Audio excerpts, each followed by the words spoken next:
Welcome back. We got a top 25 matchup. Bama at Ole Miss. What a great game.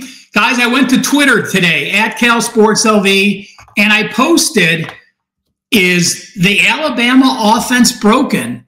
You know, Nick Saban scratching his head on the sidelines.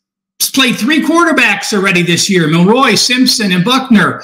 And I'll tell you what, I went back since 2016, and I posted Alabama's quarterbacks. Well, let's see, 2016, Jalen Hurts in the NFL. 17, Hurts and Tua, NFL. 18, Tua and Hurts and Mac Jones. 19, Tua Jones and Talua.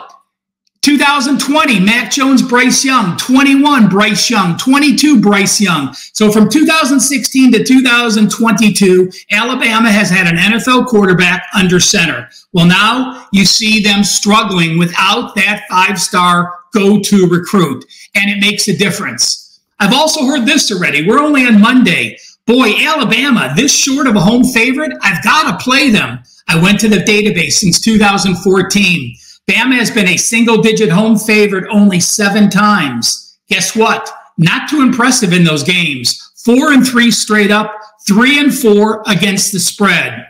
And yes, there was a lengthy delay at USF where they had to walk off in the second quarter, came back. So maybe you think the offense wasn't quite in gear. Listen, that's embarrassing. 310 yards against USF. I don't care if it was at USF or not.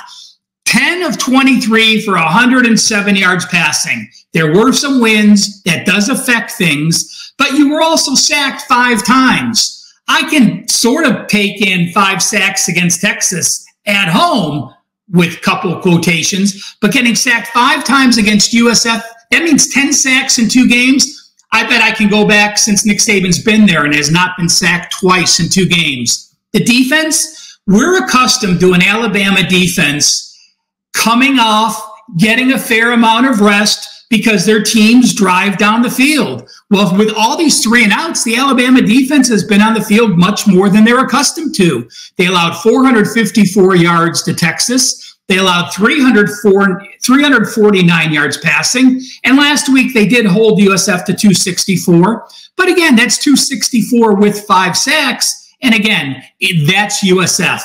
I look at Ole Miss. You know, and Lane Kiffin does what Lane Kiffin does. He returned about 12 starters, but went in and just got a slew of transfers that have taken this team to the next level. You beat Mercer 73-3. Lane Kiffin is a bully. If he can beat a team bad, he will. Tulane, 37-20. You only had a 21-yard edge at Tulane. Now, listen, this is the same Tulane team that beat USC in the bowl game last year, but they were without Michael Pratt, so that was not a good win. Last week, I was not impressed with the defense again, allowing 474 yards to Georgia Tech. They did cover that game in fortunate manner, but again, allowing 307 yards passing is something I am not impressed with. But when I break this game down, I look at Ole Miss, and I think Ole Miss has a legitimate shot here. We take a team that has not truly been tested. I have no problems with them going on the road. Kiffin knows how to install confidence. Their quarterback, Jackson Dart, is number 2 in the SEC in total offense. He's number 7 SEC rushing yards per carry, the top rushing quarterback. I think that puts an entirely different dynamic on that game.